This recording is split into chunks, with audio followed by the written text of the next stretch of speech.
buongiorno, non è che scendiamo a notte, noi non dormiamo proprio. Guardate qua che ci portano i pescatori.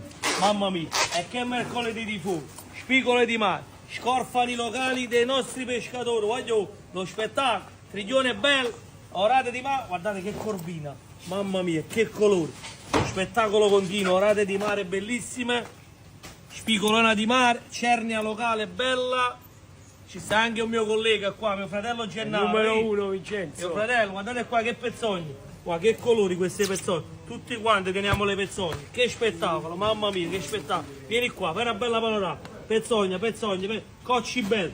Dendice locale bellissimo. Voglio, Manu.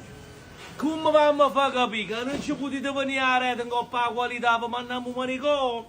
Calamara viva, stiamo in coppa a tutti i marini d'Italia. Cernia locale bellissima. Mamma mia, lascio il pesce come si manda, eh? Voglio fare una cosa, venite, non venite a preso, lo facete male, vuol dire che voi. No, no, gente, dice la verità, quando ne ha preso, fate male. Uno della campagna. Cocci bellissimi locali, scamponi locali, gamberoni super, spigole da 4 kg, da 6 kg, da 10 kg, di tutte le misure per tutte le dimensioni, calamari vivi.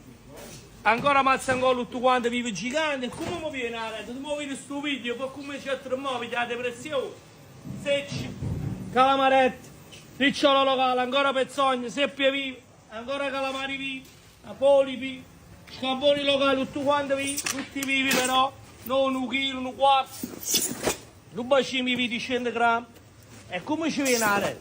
Fai una bella panorama, vieni a vedere che pesce spara, guarda l'occhio, mamma mia. Guarda qua, prendi dentro, io ti faccio pigliare l'ansia.